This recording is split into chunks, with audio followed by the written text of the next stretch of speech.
नमस्कार, ABP news पर हाजिर हूं मैं रोमाना इसार खान। मोदी 3.0 या एनडीए सरकार का ये पहला बजट है और सहयोगियों का खास ध्यान इस बजट में रखा गया है। चंद्रबाबू नायडू, नीतीश कुमार का पूरा सम्मान इस बजट में किया गया है। बिहार में कल से इस बात को लेकर आप जानते हैं हंगामा मचा हुआ था कि केंद्र सरकार ने बिहार को स्पेशल पैकेज देने से मना कर दिया है और आज बिहार विधानसभा में इसी बात को लेकर जोरदार हंगामा भी हुआ। लेकिन जैसे ही वित्त मंत्री निर्मला सीतारमण ने अपना 7वां बजट भाषण पढ़ना शुरू किया, उसकी कुछ ही देर बाद पता यह चला कि बिहार और न सिर्फ बिहार बल्कि आंध्र प्रदेश, ये दोनों एनडीए के सहयोगी दलों वाले राज्य जिन पर बजट में खास ख्याल रखा गया है, विशेष ध्यान दिया गया है। इस बजट में बिहार के लिए 3 एक्सप्रेसवे और हाईवे प्रोजेक्ट्स का ऐलान किया गया, जिन पर 26,000 करोड़ रुपए खर्च होंगे। इसके अलावा भागलपुर में पार प्रोजेक्ट पर 21,000 करोड़ रुपए खर्च होंगे और साथ ही बिहार की सबसे बड़ी समस्या यानी बाढ़ की समस्या, उससे निपटने के लिए भी 11,500 करोड़ रुपए के प्रावधान की बात बजट में रखी गई है। और साथ ही एयरपोर्ट, मेडिकल कॉलेज और काशी विश्वनाथ कॉरिडोर की तर्ज पर ही बोध गया में मंदिर प्रोजेक्ट, नालंदा राजगीर के विकास की योजनाएं, इन तमाम बातों का जिक्र इस बजट में किया गया है। तो ये तो हुई बिहार के लिए बात। वहीं आंध्र प्रदेश के लिए कई योजनाओं का ऐलान किया गया। बजट के बाद नीतीश और नायडू दोनों बेहद खुश हैं, लेकिन विपक्ष आरोप लगा रहा है ये तो कुर्सी बचाओ बजट है, ये सरकार बचाओ बजट है। तो क्या बजट में सिर्फ 2 राज्यों को ही खुश किया गया या फिर ये बजट विकसित भारत की तरफ एक मजबूत कदम?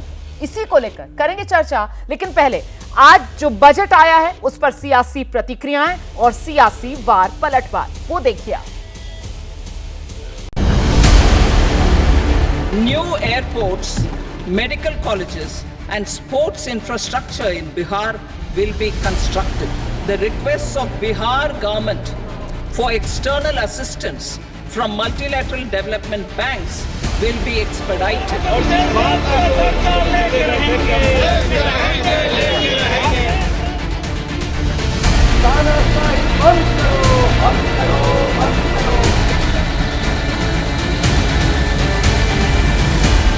हम पूर्वी भारत में कई महत्वपूर्ण इंफ्रास्ट्रक्चर जैसे highway, water project, power project का निर्माण कर विकास को नई गति देंगे।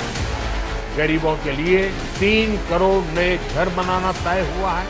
आज का बजट भारत को दुनिया की तीसरी सबसे बड़ी आर्थिक ताकत बनाने के कैटलिस्ट का काम करेगा।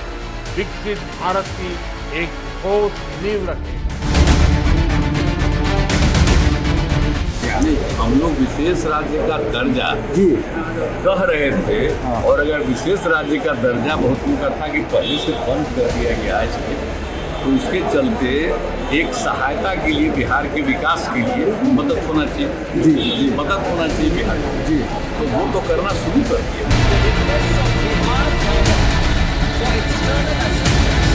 बिहार का विशेष राज्य की दर्जे की मांग, नीतीश जी जब हमारे साथ होते हैं तो लाउड हो जाते हैं, अभी साइलेंट मोड में चले गए। Too little too late. हम वैसे लोगों में नहीं है ना कि तालियां बजवाने के लिए खुशी का इजहार करें।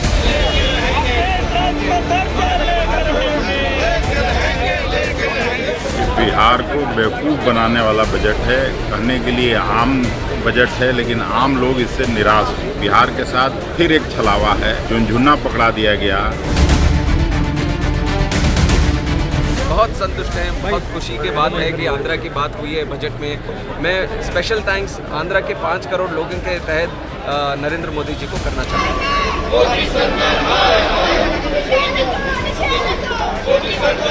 पूरी तरह से उसके ऊपर जो है वो बिहार के मुख्यमंत्री और आंध्र प्रदेश के जो चंद्रबाबू नायडू है उनका बहुत बड़ा जो है वो उसमें दिख रहा है। लेकिन हमारे मुख्यमंत्री का क्या है? हमारे और एक नेता अजित पवार जी एक पार्टी छोड़ के चले गए। महाराष्ट्र का किसी भी नाम उल्लेख भी इस बजट में नहीं है। ये अच्छी बात है, जिसको सरकार बनाए इससे अच्छा ख्याल रखेगा तो शायद वहाँ का लोग और वहाँ के सांसद उस दल का ख्याल रखें। यूपी को क्या मिला इस बजट में सर? देश के प्रधानमंत्री। हमारे आंध्र प्रदेश को अगर अच्छा पैकेज मिल रहा है तो फिर विपक्ष को इसमें सर दर्द क्यों हो रहा है?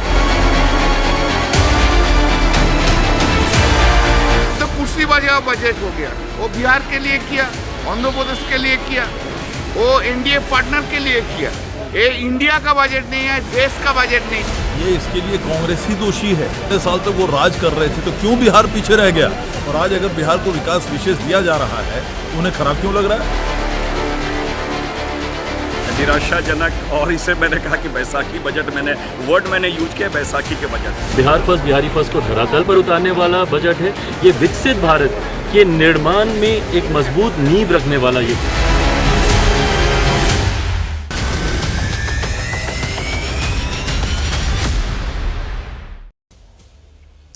तो बाबू और कुमार अपनों की जो स्टेट है उसमें बहार, इसी को लेकर चर्चा करेंगे। मैं आपको परिचय कराती हूँ खास मेहमानों को, पैनल जो इस वक्त हमारे साथ मौजूद है। बीजेपी की तरफ से प्रवक्ता सैयद जफर इस्लाम साहब हमारे साथ मौजूद हैं, कांग्रेस पार्टी के प्रवक्ता आलोक शर्मा जी हमारे साथ हैं, आरजेडी प्रवक्ता नवल किशोर यादव जी, एलजेपी के प्रवक्ता धीरेन्द्र कुमार मुन्ना जी, समाजवादी पार्टी प्रवक्ता सुनील सिंह जी हमारे साथ जुड़ रहे हैं, और साथ ही टीडीपी की तरफ से प्रवक्ता प्रेम कुमार जैन साहब हमारे साथ मौजूद है। बहुत स्वागत आप सभी का। सैयद जफर इस्लाम, आपसे मैं शुरुआत करने जा रही हूं। जो विपक्ष की तरफ से कहा जा रहा है कि साहब ये जो बजट है वो कहा तो जा रहा था 2047 विकसित भारत की नींव रखेंगे, लेकिन ये विकसित भारत की नींव की जगह कुर्सी बचाओ बजट बना दिया बीजेपी ने। जवाब देखिए, जो बजट को ठीक से जिसने एनालाइज किया है उसको इस बात की समझदारी जरूर होगी कि अपने आप में एक ऐतिहासिक बजट, बहुत बैलेंस विकास वाली बजट, ग्रोथ ओरिएंटेड बजट है, और इससे हर वर्ग को फायदा होने वाला है, हर प्रदेश को फायदा होने वाला है। आज देखिए फोकस जो रहा है सरकार का वो जॉब क्रिएशन पे रहा, अनप्रेसिडेंटेड। किसी सरकार ने इस तरह की स्कीम आज तक लाई नहीं जिससे इस तरह का इतना बड़ा सपोर्ट जो है एम्प्लॉयमेंट क्रिएशन में होगा। 2 लाख करोड़ का आवंटन किया गया उसके लिए, और हर तरह के सुविधाएं जो है जॉब क्रिएशन के लिए किया गया है। दूसरी तरफ देखिए मैक्रो स्टेबिलिटी में फोकस है जो विकसित भारत के लिए जरूरी है। किसी ने भी नहीं सोचा था कि जो फिस्कल डेफिसिट का नंबर, जो फिस्कल प्रूडेंस जो है वो 4.9% जो है वो किसी ने नहीं सोचा था, लेकिन वो आंकड़े भी लाए और आगे का रोड मैप भी बता दिया कि 2026 के लिए 4.5%। ये अपने आप में दिखाता है कि एक मजबूत सरकार मजबूत डिसीजन ले रही है जो अर्थव्यवस्था की तेजी पटरी पे जो चढ़ रही है और तेजी से चलाएगी, और इस पूरा जो इससे फायदा होगा देश को और देश के नागरिकों को होगा। अब आप बात कर रही है कि सिर्फ जो हमने बिहार और आंध्र प्रदेश से, बिल्कुल गलत है। देखिए बिहार आंध्र प्रदेश में भी है, लेकिन आपने इस पूरे इसमें देखा होगा आज तक इतिहास में कभी किसी बजट पे नहीं हुआ जो आज इस बजट पे हुआ है कि स्टेट के साथ एक सेंटर ने जो है एक जो सपोर्टिंग आर्म्स दिया सभी स्टेट्स को। आप कहा है कि भाई आप चाहे स्टैम्प ड्यूटी हो, रैशनलाइजेशन, या फिर आपको अर्बन डेवलपमेंट में किसी तरह का भी सपोर्ट चाहिए, तो आपके सरकार को मालूम है कि जो जो स्टेट्स है आगे बढ़ना चाहती है उसको सपोर्ट करना सरकार करना चाहती है। जो कॉम्पिटिटिव फेडरलिज्म की बात होती है वो आज उसका उदाहरण इस बजट में मिला है, और जो जो स्टेट चाहते हैं कि उनका स्टेट प्रगति के की तरफ बढ़े, वो उसको जो सपोर्ट जो है सेंटर से है, और उसका फायदा स्टेट उठा सकती है। कि आज तक सेंटर कभी स्टेट इश्यूज पे नहीं, एक मिनट सेंटर कभी स्टेट इश्यूज पे नहीं पड़ते थे, लेकिन इस तरह का सपोर्ट जो क्रिएट किया है वो अपने आप में ऐतिहासिक है। चौथी बात मैं सिर्फ कहना चाहता हूं, आप देखिए जिस तरह का हेल्थ हो, सोशल सेक्टर रिफॉर्म्स हो, यही तो है क्वालिटी इंफ्रास्ट्रक्चर, क्वालिटी जो है स्पेंडिंग जो है फॉर सोशल सेक्टर्स में, उसका पूरा जो है ये किया गया है सभी वर्गों के लिए किया गया कि ताकि सब वर्ग, हर वर्ग को फायदा हो। महिलाओं का खास फोकस किया गया, 3 लाख करोड़ अलग अलग स्कीम में महिलाओं को फायदा होगा। तो जो लोग कहते हैं कि बजट में ये बजट जो बचाओ बजट है, इस तरह की बातें कहते हैं, वो शायद उन्होंने पूरे बजट को अभी तक पढ़ा नहीं, समझा नहीं। जब समझ लेंगे आलोक जी, तो पूरे बजट को पढ़ा नहीं, समझा नहीं, और जहां से सैयद जफर इस्लाम ने अपनी बात शुरू की थी कि जिन्होंने अब तक इस बजट को एनालाइज नहीं किया वही इस बजट के लिए ऐसी बातें कर रहे हैं जैसी कांग्रेस की नेता कर रहे हैं सर कि ये कुर्सी बचाओ बजट है। जवाब दीजिए। देखिए, पूरी तरह से सबको पता है कि किस तरह से सिंहासन को बचाने के लिए बजट में तमाम प्रावधान किए गए हैं, और उसके बाद भी कुतर्क दिया जा रहा है कि आप लोगों का इतने दिन तक शासन रहा तो बिहार पिछड़ा क्यों रह गया। अरे भाई 20 साल से तो बिहार में आपकी और जेडीयू की सरकार है। खैर, आज सिंहासन बचाओ बजट भी है और झूठ का पुलिंदा भी है। आप देखिए कि किस तरह से जो एस्टीमेट्स इन लोगों ने पहले लगाए थे और आज जो रिवाइज्ड एस्टीमेट्स आए हैं वो सब के सब घट गए हैं। बेरोजगारी पिछले 10 साल से चिल्ला रहे हैं ऐतिहासिक बजट। अरे ऐतिहासिक करते करते तो बेरोजगारी 45 साल के हाईएस्ट पर पहुंच गई। क्वालिटी इंफ्रास्ट्रक्चर, सारे पुल बह गए, बिहार से लेकर उत्तर प्रदेश से लेकर सारे इंफ्रास्ट्रक्चर का क्या हाल है। एयरपोर्ट की छतें गिर रही हैं और आप लोग भी क्वालिटी की बात कर रहे हैं। जॉब्स की बात, जॉब्स आएंगी। अरे 10 जॉब्स के लिए अभी गुजरात में 1800 लोग पहुंच गए और रेलिंग टूट गई। ये 10 साल से क्या नवाज शरीफ की सरकार चल रही थी वहां पर? गुजरात में 25 साल से आपकी सरकार है। तो ये बड़ा चिल्ला के जो आप लोग बात करते हैं ये गलत है। बेरोजगारी की बात है, अगर आपने बेरोजगारी को इतने चरम पर पहुंचा दिया है, आज आप बेरोजगारी को एड्रेस करने आए हैं, अगर थोड़ी सी भी आपके अंदर लज्जा होती तो आप कहते अग्निपथ को हम, अग्निवीर को जो योजना है उसको हम समाप्त करते हैं। अगर थोड़ी सी भी लज्जा होती तो कहते कि रेलवे में जितने भी ग्रुप सी के, ग्रुप डी के, सिग्नल मैन के, बैंकों में, सरकारी नौकरियों में जो लगभग 1 करोड़ रोजगार खाली पड़े हैं उनको हम 1 साल में भरेंगे। लेकिन आप लोगों की नीयत खराब है, इसलिए कभी कुछ नहीं करेंगे। अगर आप लोगों को लगता था कि महंगाई को कम करना है तो केवल और केवल पैरा 3 में 10 शब्द नहीं होते महंगाई के ऊपर। आप कहते कि ये फला टैक्स हमने कम किए, ये चीज़ें जीएसटी की काउंसिल को हमने रिकमेंड की हैं और जीएसटी काउंसिल ये टैक्सेस को कम करेगी, जिससे महंगाई, जो कमर तोड़ महंगाई है, उसको हम दूर करेंगे। बार चिल्लाना हमने महंगाई कम करने के लिए, अरे भाई कैसे कम होगी उसका तो नहीं बताएंगे। एजुकेशन की बात देख लीजिए, नीट के ऊपर एक शब्द नहीं है, पेपर लीक कैसे कम होगा वो नहीं पता है। और खास तौर पर आप देखिए एजुकेशन का बजट घटा दिया, हेल्थ का बजट घटा दिया, साइंटिफिक डेवलपमेंट्स का बजट घटा दिया, सोशल वेलफेयर का घटा दिया, और अभी फेडरल स्ट्रक्चर की बात कर रहे थे, ट्रांसफर टू स्टेट्स जो है वो भी 0.5% बजट इन्होंने घटा दिया, यहाँ तक कि डिफेंस का भी बजट घटा दिया। हम बार पूछ रहे हैं आपसे कि आप बताइए ना, आपने मिनिमम वेजेस के ऊपर क्या किया इस बजट के अंदर? क्या मिनिमम वेजेस जो 6 साल से स्टैग्नेट करके आ गए हैं उसके लिए क्या किया आपने? एग्रीकल्चर का बजट घटा दिया। एग्रीकल्चर में एमएसपी की कोई बात नहीं है, एमएसपी कानूनी गारंटी देंगे, और गारंटी शब्द तो पूरे इससे गायब हो गया। गारंटी शब्द, मोदी की गारंटी, वो पूरे चुनाव में पूरा मोदी की गारंटी चली। इस बजट के किसी कागज में मोदी की गारंटी नहीं दिखे हमें कि क्या गारंटी चलाएंगे। एजुकेशन लोन माफ करने की बात थी कि बच्चा जो है वो एजुकेशन लोन में दबा चला जा रहा है, आप और एजुकेशन लोन देने की बात कर रहे हैं, मतलब आप बैंकों की ही और मदद करना चाहते हैं। तो कहीं पर भी ये जो बजट है ना, ये पूरी तरह से महंगाई को कंट्रोल कर पाएगा, ना रोजगार जनरेट कर पाएगा। हाँ, इतना जरूर है, हम धन्यवाद देना चाहेंगे कि सिंहासन बचाने के चक्कर में कट एंड पेस्ट करके हमारे जो मैनिफेस्टो थे उसमें से 2 चीजें आपने चुराई, लेकिन उसको भी ठीक से नहीं कर पाए। पहली नौकरी पक्की और जो एम्प्लॉयमेंट लिंक्ड इंसेंटिव्स थे, कट एंड पेस्ट वाले जो आप आरोप लगा रहे हैं, इस पर आगे चर्चा करेंगे। और हम चर्चा इसी बात को लेकर कर रहे हैं कि मोदी सरकार का क्या ये बस एनडीए वाला बजट है? वैसे तो भारत का बजट इसको होना चाहिए, लेकिन विपक्ष इसको एनडीए वाला बजट ही करार दे रहा है। जरा प्रेम कुमार जैन जी का रुख करते हैं। सर, मतलब समर्थन दो, सौगात लो, ये फॉर्मूला चल गया टीडीपी का?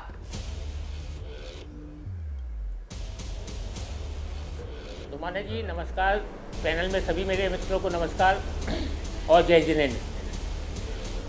मैं इस समय स्टूडियो में नहीं हूं, लेकिन आज हम जो बजट आया है उससे बहुत खुश हूं और मैं मानता हूं कि सबका मुंह मीठा करा दूं। मैं चॉकलेट पेश कर रहा हूं कि सबका मुंह मीठा हो जाए। खैर, आज जो बजट आया है उसके अंदर आंध्र प्रदेश को बहुत तवज्जो दी गई है, जैसा कि हमारी डिमांड थी। ये सबको मालूम है कि आंध्र प्रदेश की कोई राजधानी नहीं है। आंध्र प्रदेश की राजधानी को अमरावती के रूप में माननीय चंद्रबाबू नायडू साहब का एक सपना है कि वो विश्व स्तरीय राजधानी बनाएं, विश्व की एक बेहतरीन राजधानी में उसका नाम शुमार हो। उसी के लिए ये सारे प्रयास थे। जिस तरीके से पिछली गवर्नमेंट ने उसको पूरा ध्वस्त कर दिया उस प्रोग्राम को, अब ये दोबारा सिरे से स्टार्ट होना है। दूसरा हमारा सबसे बड़ा जो प्रोजेक्ट था वो पोलावरम प्रोजेक्ट था, जो आंध्र प्रदेश की जनता की लाइफलाइन है, जिसके लिए हर आंध्र प्रदेश का नागरिक उत्सुक है कि पोलावरम प्रोजेक्ट कब पूरा हो। उसके लिए हमारी डिमांड थी, जिसको ये माना गया कि हाँ, पोलावरम प्रोजेक्ट को पूरा किया जाएगा। नहीं जैन साहब, मैं ये तो कह रही हूं, डिमांड आपकी नहीं थोड़ी है, डिमांड तो आपकी पुरानी है, लेकिन इस बार समर्थन दो, सौगात लो, यही वाली ट्रिक काम कर गई। मतलब ये जो आप चॉकलेट खिला रहे थे सर, मुझे अच्छा लगा। अगर स्टूडियो में रहते और यहाँ पर चॉकलेट खिलाते सर, तो यहाँ पर हम एक्चुअल मुंह मीठा कर लेते। फिलहाल आपने वर्चुअल मुंह मीठा कराया, बढ़िया है सर। मैं जरा सा नवल जी का रुख कर लेती हूँ और उनसे जानती हूँ, नवल जी आप कुछ चॉकलेट्स वगैरह लेकर आए या नहीं? क्योंकि बिहार को लेकर भी तो मोदी सरकार की तरफ से पूरा पिटारा खोल दिया गया है सर। आपके राज्य को भी बहुत कुछ मिलने जा रहा है सर। मैं सोच रही थी आज नवल जी भी कुछ मुंह मीठा करवाएंगे। नहीं, जो झुनझुना पकड़ाया गया है बिहार को, झुनझुना उसके लिए अगर मिठाई खिलाना हो तो ये तो नीतीश कुमार कर सकते हैं। देखिए, बिहार के विषय में सबकी चिंता रही है आज से नहीं, लगभग जब से बिहार का बंटवारा हुआ है कि आखिर इसका विकास कैसे हो। इसका विकास सिर्फ पैकेज से नहीं होगा और इस तरह का पैकेज इसका कोई मतलब नहीं है। इससे बड़ा पैकेज तो आरा के चुनावी सभा में मोदी जी कह के आए थे, जिसका 1 रुपया भी नहीं दिए, 1,25,000 करोड़ का के आए थे। इस तरह के झूठे जुमले से बिहार का विकास नहीं होने वाला है। बिहार का विकास के लिए, जबकि आप जानते हैं और सब जानते, पूरा देश जानता है कि जो बंटवारा हुआ उसमें आर्थिक तौर पे असमानता थी। सबसे ज़्यादा मानव संसाधन हमें मिला और सबसे ज़्यादा आर्थिक संसाधन जो झारखंड को मिली, उसकी भरपाई के लिए विशेष राज्य का देना अनिवार्य है और यह मिल सकता है। लेकिन नीतीश कुमार जी ने किस आधार पर समझौता किया कि वो इस्तीफा भी नहीं दे रहे हैं सरकार से, सरकार का तारीफ कर रहे हैं। अगर ये 26,000 करोड़ बड़ा था तो 1,25,000 करोड़ तो बहुत बड़ा था, उसमें कुछ होना चाहिए था। आखिर इस तरह का रवैया बिहार के साथ क्यों हो रहा है? क्या बिहार में नीतीश कुमार कुर्सी के साथ चिपके रहना चाहते हैं और केंद्र में एनडीए सरकार, जो कि मोदी सरकार 10 साल से लगातार झूठ बोल रही थी कि हम 2 करोड़ नौकरी प्रति वर्ष दे रहे हैं, अब कह रहा है कि नौकरी पर आती हूँ। एक मिनट नौकरी पर आऊंगी पहले बिहार पर तो बात कर लें। मुन्ना जी इंतजार कर रहे हैं अपनी बारी का, उसके बाद सुनील जी का भी मुझे रोक करना है। मुन्ना जी के पास चलती हूँ मैं। धीरेन्द्र जी मुझे प्लीज बताइए, बिहार को लेकर आप लोग इतना खुश हो रहे हैं और ये कह रहे हैं कि साहब स्पेशल स्टेटस नहीं मिला तो क्या हुआ, उसका तो देखिए प्रावधान ही नहीं है, लेकिन यहाँ पर ना कैसे पकड़ो या फिर हाथ घुमाकर पकड़ो। बात तो ये थी वित्तीय सहायता मिले, वो मिल गई। और ये नवल जी जो है ये इसको झुनझुना बता रहे हैं। सर ये झुनझुने से खुश हो रहे हैं आप लोग? रुमाना जी, सबसे पहले तो मैं ये बता दूं कि विशेष राज्य का मांग हर एक बिहारी किया है, उसमें कोई पार्टी पीछे नहीं रहा है। लेकिन इसी मनमोहन सिंह जी की सरकार ने नीति आयोग में कुछ ऐसे प्रावधान रखे जिसको शायद बदलना नामुमकिन है। तो बिहार को और अन्य राज्यों को भारत के बाकी विकसित राज्यों के श्रेणी में लाने के लिए अगर भारत को 2047 के हिसाब से विकसित भारत बनाना है तो किसी राज्य को पीछे करके तो हम लोग नहीं ला सकते ना। लेकिन सिर्फ बिहार को ही मिला और आंध्रा को मिला, ये बेईमानी होगी। अभी कांग्रेस के मित्र कह रहे थे कि गारंटी शब्द है ही नहीं। आश्चर्य मुझे लगता है जब गारंटी की बात तो पूरी होने वाली है। जब उन्होंने कहा था कि मेरी चिंता गरीबों, सरकार गरीबों की है, महिलाओं की है, युवाओं की है। आज के बजट को आपने गौर से पढ़ा नहीं या तो सुना नहीं। उन्होंने कहा है कि मैं कामकाजी महिलाओं के लिए हॉस्टल बनाने वाला हूँ, हर एक साल 1 करोड़ युवाओं को रोजगार के अवसर मिलेंगे, अप्रेंटिसशिप कराया जाएगा टॉप 500 कंपनियों में। सर अब आप और मुद्दों पर चले गए। यहाँ बिहार की बात हो रही है, बिहार को लेकर मैं आपसे सवाल कर रही हूँ। बिहार को झुनझुना मिला क्या, ये सवाल आपसे पूछा जा रहा है। आप यहाँ पर सर राष्ट्रीय परिप्रेक्ष्य में आकर पूरा मतलब एक राष्ट्रीय प्रवक्ता की तरह, राष्ट्रीय पार्टी के नेता की तरह सर यहाँ पर आप बैठकर बात कर रहे हैं। बिहार पर बात कीजिए ना सर। बिहार झुनझुना मिल गया आपको, सहयोगी आप लोग, इसलिए आप लोग कुछ बोल नहीं पा रहे क्या? नहीं, बिहार को झुनझुना इसको कैसे कर सकते हैं? पैकेज में होता क्या है, जब हमारा झारखंड से बंटवारा हुआ था तो मेरा 78% ऐसा भूभाग है जो आपदा और बाढ़ से हम लोग ग्रसित रहते थे। आज उसके लिए 11,500 करोड़ रुपया अगर दिया गया है तो क्या इससे बिहार का विकास नहीं होगा या इससे पूर्वोत्तर के राज्यों का नहीं होने वाला है विकास? परफेक्ट। इसके बाद आप देख लीजिए कि यहाँ पर इंफ्रास्ट्रक्चर पर इतना 27,000 26,000 करोड़ रुपए मिले हैं। ठीक है, तो यह भी एक, इससे रोजगार के अवसर आएंगे, बिहार का विकास होगा। अब आपने बता दिया ना, अब आपने बता दिया ना कि कैसे बिहार का विकास होगा इससे। और झुनझुना ये जो कह रहे हैं नवल जी, ये कहीं ना कहीं अपने खींच निकाल रहे हैं, ठीक है ना। अब मैं जरा सुनील जी का रुख करती हूँ। ठीक है सर, जरा सुनील जी की बात सुन लेते हैं। आऊंगी दोबारा, सुनील जी के पास जाने दीजिए। सुनील सर मुझे क्या बताइए आप कि भाई आप लोग जो कह रहे हैं कि साहब ये एनडीए ने अपने सहयोगियों को रेवड़ियां बांट दी हैं, सर ये क्या बिहार, आंध्र प्रदेश ये भारत का हिस्सा नहीं है क्या? ये देश का बजट है सर, ये भारत का बजट है। आप जबरदस्ती इंडिया गठबंधन जो है वो इसको एनडीए का बजट बांटने में लगा हुआ है सर, क्यों? देखिए रोमाना जी, आपने बिल्कुल सही कहा कि ये देश का बजट होना चाहिए था। हमें खुशी है कि बिहार को और आंध्र प्रदेश को सरकार ने बड़ी संख्या में पैसा दे दिया है, आर्थिक मदद की घोषणा कर दी है। तो नवल जी तो वैसे झुनझुना बता रहे थे, अच्छा हुआ आपने कम से कम ये मान तो लिया कि बड़ी संख्या में पैसा दे दिया है। हाँ, अपनी बात रखिए सर, बस मैं सिर्फ अंडरलाइन कर रही थी जी। तो हम दो प्रदेशों की तरफ से सरकार को बधाई देते हैं। ओके। बाकी बचे प्रदेशों की तरफ से सरकार को क्या दें? उत्तर प्रदेश की तरफ से क्या दें? हम तो नमक भी नहीं खिला सकते सरकार को, क्योंकि उत्तर प्रदेश को कुछ मिला ही नहीं। उत्तर प्रदेश ने प्रधानमंत्री दिया, और प्रधानमंत्री जी अब की थोड़ा हार क्या गए, उत्तर प्रदेश के लोगों ने महंगाई बेरोजगारी पे हरा दिया, तो उसका बदला उत्तर प्रदेश से आपने ले लिया। देखिए रोमाना जी, जब आप सरकार के किसी व्यक्ति से पूछेंगे तो कहेंगे वो ऐतिहासिक बजट है, कहेंगे राष्ट्र का बजट है, प्रगतिशील भारत का बजट है। तो क्या प्रगतिशील भारत केवल बिहार और आंध्र प्रदेश से हो जाएगा? और किसी भी राज्य से देश प्रगतिशील नहीं होगा। एक दूसरी बात, अगर आप हमसे पूछेंगे कि सच्चाई क्या है, तो ये जो 10 सालों से मोदी जी लगातार बजट दे रहे थे, लगभग वैसे ही बजट है। इसमें केवल 2 चीजें जुड़ी हैं, एक बिहार जुड़ गया, एक आंध्र प्रदेश जुड़ गया। तो जो विपक्ष कह रहा है ये तो कुर्सी बचाओ बजट है, जहां से इस बजट में बात शुरू हुई रोजगार वाली बात, तो वो आपको महत्वपूर्ण नहीं लग रही है क्या? जी नहीं, रोजगार या पक्की नौकरी, हम समाजवादी लोग लगातार ये बात कह रहे थे कि आप पक्की नौकरी दो। आप 1 साल की, 2 साल की और 4 साल के अग्निवीर देकर के आप देश को क्या बनाना चाहते हैं? ये नौकरी है रोमाना जी। आप किसी को 1 साल के लिए कह दें कि आपको 1 साल के लिए हम रख रहे हैं, तो क्या मान लिया जाएगा कि उस व्यक्ति को नौकरी मिल गई, उसका जीवन सफल हो गया, वो प्रगतिशील व्यक्ति हो गया, प्रगतिशील भारत हो गया?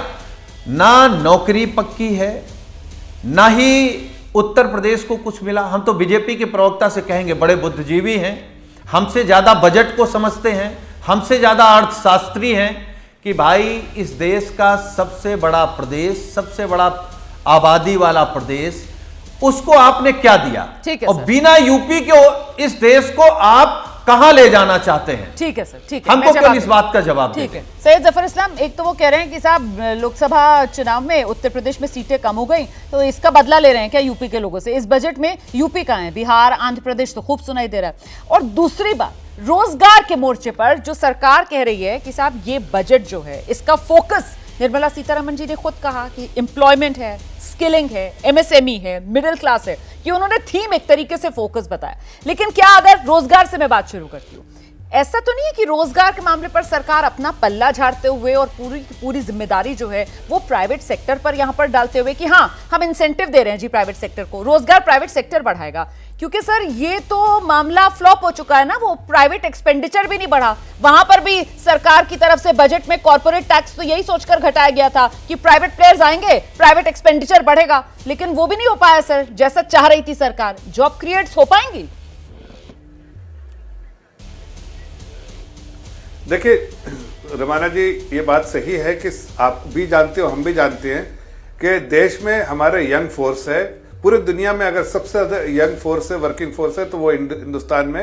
ये हमारे लिए डेमोग्राफिक डिविडेंड है और उसका हम भरपूर फायदा उठाना चाहते हैं। हमने ये कहना चाहिए कि पिछले 70 सालों में हमारा फोकस स्किलिंग पे नहीं हुआ था। आप देखिए जैसे बाकी देशों में होता है कि स्किल्ड वर्कफोर्स होता है, अनफॉर्चुनेटली हमारे देश में स्किल डेवलपमेंट मिनिस्ट्री हमारी सरकार आने के बाद शुरू हुई और फोकस्ड अप्रोच से हम स्किलिंग प्रोसेस शुरू कर रहे हैं ताकि एम्प्लॉयमेंट में आसानी हो जाए, वो एम्प्लॉयबल, वो जो यूथ हो वो एम्प्लॉयबल हो, इसलिए उनके लिए स्किलिंग का फोकस रखा गया है। हम स्किल डेवलपमेंट पे फोकस कर रहे हैं। हमने इंटर्नशिप पे फोकस किया है कि इंटर्नशिप हम सबको देंगे और साथ साथ 1 करोड़ लोगों को प्राइवेट सेक्टर में, उससे जब इंटर्नशिप 1 साल 12 महीने के लिए करेगा, उससे उसको अंदाज हो जाएगा और उसको एक्सपोजर मिलेगा। एक्सपोजर ही जो experience makes a man perfect, वो एक्सपोजर मिलेगा तो अपने आप बहुत सारे काम सीख जाएंगे, तो अपने आप वो काम करने के कभी एम्प्लॉयबल हो जाएंगे, कहीं भी काम कर सकते हैं। दूसरी चीज जो है, हमने जो जिस तरह से सपोर्ट किया है जॉब क्रिएशन के लिए, एम्प्लॉयर को भी सपोर्ट किया है, एम्प्लॉयज को भी सपोर्ट किया है, और इससे डेफिनेटली प्राइवेट सेक्टर में आप कह रहे हैं सिर्फ सरकारी नौकरी नहीं होती है, आपको एनवायरनमेंट, सरकार क्या करती है, सरकार पॉलिसी मेजर्स देती है ऐसी जिससे कि एनवायरनमेंट ऐसा क्रिएट हो, ज्यादा से ज्यादा नौकरियां बढ़े, ज्यादा से ज्यादा एम्प्लॉयबिलिटी लोगों की बढ़े। तो वो जो एनवायरनमेंट है वही वो प्राइवेट निवेश के लिए भी बनाने की कोशिश की गई थी ना, कॉर्पोरेट टैक्स घटाया गया था, लेकिन वो प्राइवेट निवेश भी उस रूप में नहीं हो पाया। और आपने बिल्कुल सही कहा सर, स्किलिंग बढ़ाने के लिए वो स्किल डेवलपमेंट मिनिस्ट्री जो बनती है ना, और बावजूद इसके सर जो CMIE वाला आंकड़ा आता है वो बताता है कैसे जून का आंकड़ा ही अगर मैं कहूं 9% पर पहुंच गई थी वो बेरोजगारी दर, है ना सर, और वो 13 साल के उच्चतम पर पहुंची थी सर। तो ये भी विरोधाभास है सर। आप लीजिए ना सर, आप बात पूरी कीजिए, फिर मैं आ रही हूँ आलोक जी के पास। हाँ जी,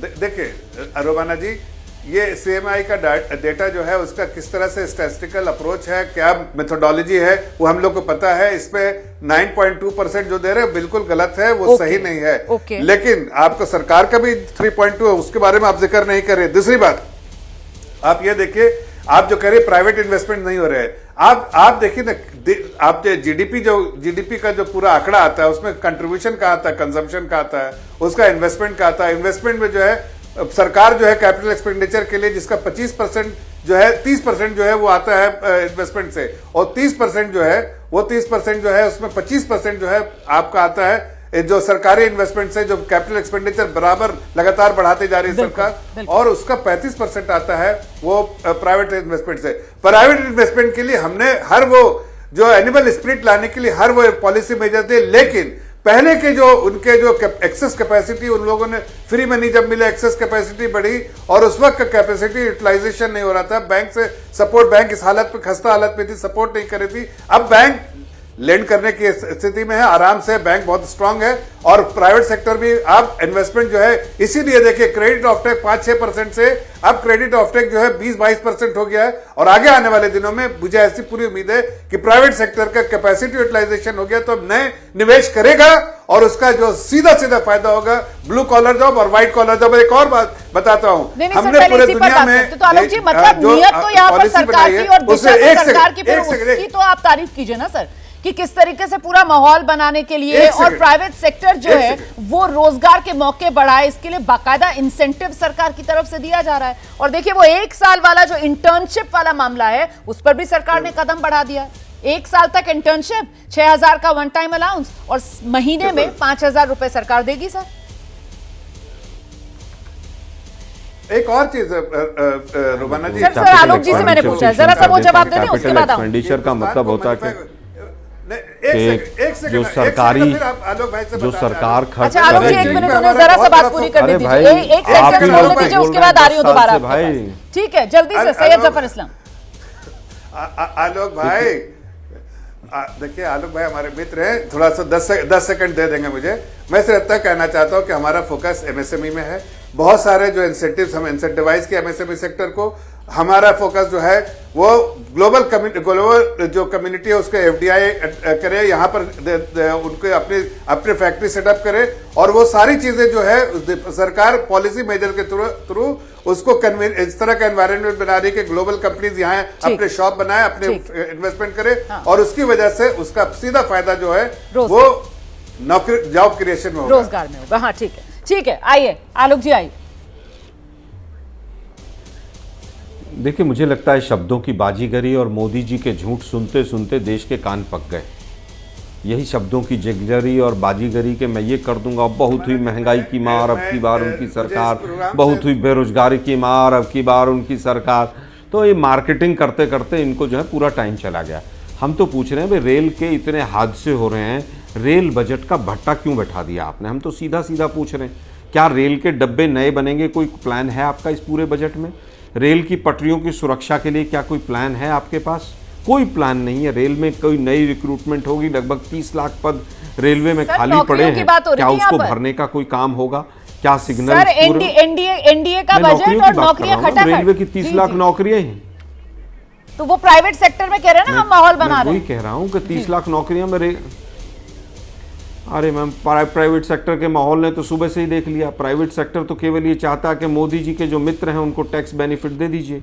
आज जिस तरह से सेंसेक्स गिरा है, माहौल तो पूरे देश ही नहीं देख लिया। सेंसेक्स गिरा है तो प्राइवेट सेक्टर का माहौल भी पता चल गया। कैपिटल एक्सपेंडिचर पिछली बार से घट गया, जिसकी बात अभी हमारे बीजेपी के मित्र कर रहे थे कि कैपिटल एक्सपेंडिचर बढ़ गया। अरे भाई, पिछली बार से घट गया है 0.55%। अब बात आती है कि आपको बड़ा काम करना था ना, बजट से देश को मैसेज देना था। 5 साल से बिना सेंसस कराए, बिना जनगणना कराए आप देश को आगे बढ़ा रहे हैं। आज यूपी की कितनी पॉपुलेशन है, आंध्रा की कितनी है, तमिलनाडु की कितनी है, गोवा की कितनी है, उसी के आधार पर अलोकेशंस होती हैं मैक्सिमम। आपने क्या सेंसस के लिए कोई भी इसके अंदर प्रावधान रखा है? आपने 10 साल में कर्जा प्रति व्यक्ति बढ़ता चला गया। लोगों ने अपने जेवर गिरवी रख के लोन लिया और वो लोन के उसमें फंस के चले गए। आपकी बातों से लोन नहीं उतर रहे हैं उनके। हम पूछ रहे हैं क्या EMI सस्ती होगी या महंगी होगी? आज ही रुपया डॉलर की तुलना में न्यूनतम चला गया। जिस डॉलर और रुपए की तुलना करते हुए मोदी जी कहते थे कि उस देश की करेंसी गिरती है जिस देश की सरकार भ्रष्टाचारी होती है और देश के प्रधानमंत्री की साख पैरेलल गिरती है। तो मैं पूछना चाहता हूं, आज वो बजट के बाद रुपए की जो कीमत है डॉलर की तुलना में, वो घटी है या बढ़ी है? डोमेस्टिक सेविंग जो हम बचत करते हैं, अपनी जेब में घर में रखते हैं, वो लगभग 45 साल के लोएस्ट पर है। हम पूछना चाहते हैं, आपने 100 दिन का एक्शन प्लान बन गया, तैयार हो गया है, मोदी जी की गारंटी आ गई है। एबीपी न्यूज ने बड़ा चलाया था कि 100 दिन का तो पहले इलेक्शन में, चुनाव में इन्होंने प्लान बना दिया था। वो 100 दिन का प्लान कहीं आज बजट में दिखाई दिया कि वो 100 दिन का कोई प्लान भी होता है? कोई शब्द भी है पूरे बजट के अंदर कि 100 दिन का क्या प्लान है? केवल वोट मांगने के लिए 100 दिन का प्लान बनता है और पूरा मीडिया उसको चलाता है और बजट में सब भूल जाते हैं उसको। हम नहीं भूलने देंगे इस बार। हम केवल ये पूछ रहे हैं, 100 दिन का प्लान जो था आपका एक्शन प्लान, वो इस बजट में कहीं पर दिख रहा है कि नहीं दिख रहा है?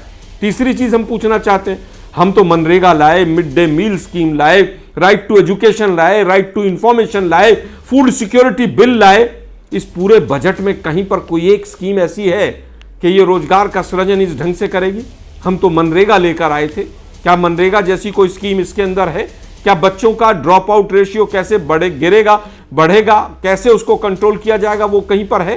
क्या इसमें कहीं पर है कि कैंपस इंटरव्यूज में किस तरह से सिलेक्शन होंगे? इसमें कहीं पर भी है कि आज जो सुसाइड रेट बच्चों का बढ़ रहा है उसको कैसे रोका जाएगा? आप देखिए किस तरह से कोरोना के बाद कितना ड्रॉप आउट हुआ है बच्चों का, इनके पास तो आंकड़े भी नहीं। और आज आंकड़े और रिसर्च का जो बजट है वो भी इन्होंने घटा दिया है। मुझे लगता है नॉर्थ ईस्ट का बजट भी, मेरे साथी पूर्ववर्ती कह रहे थे कि नॉर्थ ईस्ट का विकास होगा, नॉर्थ ईस्ट का बजट भी घटा दिया, नॉर्थ ईस्ट का डेवलपमेंट का। आज केवल और केवल ये सरकार जो है किस तरह से अपने सिंहासन को बचाया जाए उसके लिए काम कर रही है। अगर उत्तर प्रदेश की पॉपुलेशन बढ़ी है तो क्या उनको रिसोर्सेज ज्यादा नहीं मिलने चाहिए? क्या अगर वहां से एमपी के सीट नहीं आए तो आप, ठीक है आपने जय श्री राम की जगह जय जगन्नाथ पे आप 4 घंटे के अंदर चले गए थे, लेकिन बजट में तो उत्तर प्रदेश के साथ कम से कम न्याय कर देते। क्या आज हिमाचल और उत्तराखंड ने कहीं आपको तमाम सीटें जीत कर दी हैं? आपने पहाड़ के क्षेत्रों के लिए, पहाड़ से पलायन रुकेगा, मोदी जी बड़े बड़े भाषण देते थे, जवानी और पलवानी, पहाड़ का पहाड़ में काम आना चाहिए। मैं पूछना चाहता हूं उत्तराखंड के लिए और हिमाचल के लिए पहाड़ से पलायन रुके, उसके लिए कहीं पर प्रोविजन है? और अंतिम बात कहना चाहता हूं, क्या जम्मू कश्मीर में चुनाव होंगे उसका कहीं पर कोई प्रोविजन, कोई जिक्र है? कहीं पर कुछ नहीं है। केवल और केवल यह है कि किस तरह से देश को शब्दों के जादूगर से और तमाम अपने लोगों से बैठाकर और ये कहा जाए कि बजट बहुत बढ़िया, सब चंगासी। वो 10 साल से देख रहे हैं कि क्या क्या चंगासी। आज चंगासी ये है कि रोज आए दिन ट्रेन के एक्सीडेंट हो रहे हैं, रोज पुल गिर रहे हैं और सरकार हाथ पर हाथ रख के बैठी। ठीक है सर, आपने इतने सवाल यहाँ पर पूछ लिए हैं, 30 सेकंड का समय दे रही हूँ। जफर भाई, अगर स्पेसिफिक किसी सवाल का आप जवाब दे पाए, उसके बाद बाकी पैनलिस्ट का रुख करना है मुझे। उन्होंने स्पेसिफिक सवाल पूछे हैं सर, अगर किसी का जवाब देना चाहें। देखिए, ये जो सारी बातें उन्होंने कही, ये जो बातें हैं, इस तरह से स्टेटमेंट देना काम रह गया कांग्रेस का। किस तरह की बातें नहीं हुई। आज आप देखिए जो हमारे बजट हमने पेश किया है, उस बजट में हर वर्गों का हमने ख्याल किया है। ग्रोथ ओरिएंटेड बजट, आप बताते हैं ग्रोथ ओरिएंटेड बजट है। हमने फिस्कल डेफिसिट को कंट्रोल किया, जो मैक्रो पैरामीटर्स पे जिसपे आपने चरमराती इकोनॉमी बनाया था उसको हमने ठीक करके आज दुनिया में हर बात इस बात का लोहा मानते हैं कि हिंदुस्तान की इकोनॉमी बहुत बेहतर है और तेजी से आगे बढ़ती जा रही है। साथ साथ आप देखिए फिस्कल प्रूडेंस का रोड मैप भी दे दिया है और साथ साथ इसके अलावा हम जब कह रहे हैं कि हमने बार बार कहा ऐतिहासिक जो बात आदरणीय प्रधानमंत्री जी ने कहा था, वो आज इसके हर शब्द इसमें दिखते हैं कि हमने जॉब क्रिएशन के इसमें एमएसएमई में रुपया क्यों गिर गया डॉलर की तुलना में, इसका उत्तर दीजिए। अरे रुपया दुनिया में बाकी करेंसी नहीं, बजट आया आज ही रुपया क्यों गिर गया, डॉलर बता दीजिए मुझे। सबसे ज्यादा स्टेबल, अगर इतना भविष्य उन्मुख बजट है, सबसे ज्यादा स्टेबल करेंसी है भारत का रुपया है। अगर बाकी करेंसी तो देखिए किस तरह से डिप्रिशिएट कर रही है अगेंस्ट डॉलर। अगर डॉलर ही डिप्रिशिएट कर रही है, बाकी करेंसी भी कर रही है, उसमें बजट आया, लेकिन आज ही मेरा रुपया क्यों गिर गया, इसका जवाब कौन देगा? नवाज शरीफ देगा क्या? आज मेरा बजट आया और आज ही मेरा रुपया गिर गया, इसको बजट को अच्छा कैसे मानेंगे? आप भी समझते हैं कि मार्केट डायनामिक है। अगर इन्वेस्टमेंट, अगर निवेश, फॉरेन इन्वेस्टर्स, मुझे बता रहा हूं ना, अगर थोड़ा बहुत जो वोलेटिलिटी होती है, मुझे केवल बताइए मेरे देश की करेंसी आज बजट आया, आज रुपए की कीमत क्यों गिर गई? मैं आगे बढ़ रही हूँ, बाकी मेहमानों का भी यहाँ पर जरा जल्दी से रुक करते हैं। बताइए ना, इसका उत्तर दीजिए। सुन लीजिए कर रहे हैं आप। बताइए आज बजट आया, आज ही मेरे देश की करेंसी क्यों गिर गई? आप चुप तो रहिए, मैं बता देता हूं क्यों चली गई। ठीक है आलोक भाई, सुनिए जवाब दे रहे हैं, जफर भाई जवाब दे रहे हैं। आलोक भाई सुनिए, आपने 3-4 बार सवाल दोहरा दिया सर, सुन लिया दर्शकों ने, जवाब ले लीजिए।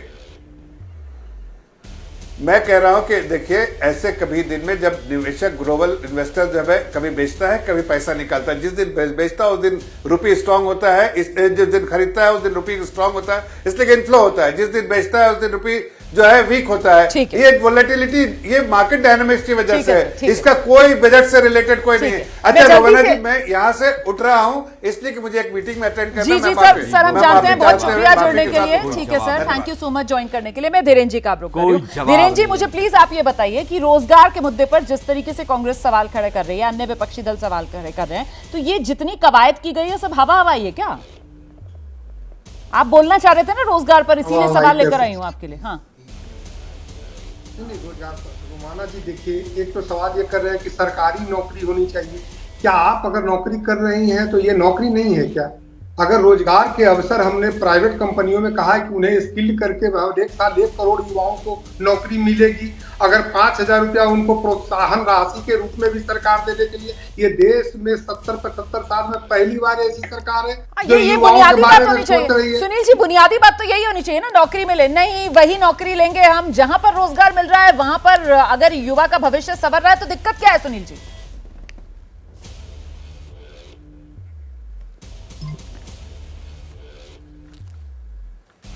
आवाज क्यों नहीं आ रही है? जो प्रवक्ता थे वो तो झुल्ला के चले गए।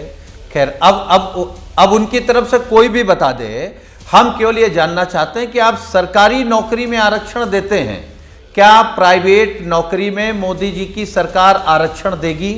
और अगर आरक्षण नहीं देगी तो जो बात माननीय अखिलेश यादव जी, समाजवादी पार्टी कह रही थी कि ये मोदी जी की बीजेपी सरकार पिछड़े, दलित, आदिवासियों का आरक्षण छीनना चाहती है, वो बात क्या सच है?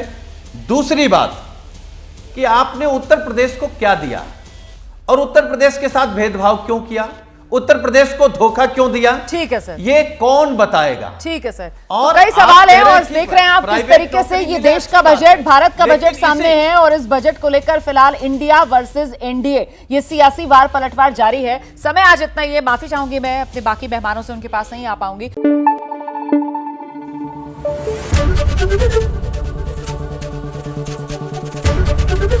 एबीपी न्यूज आपको रखे आगे।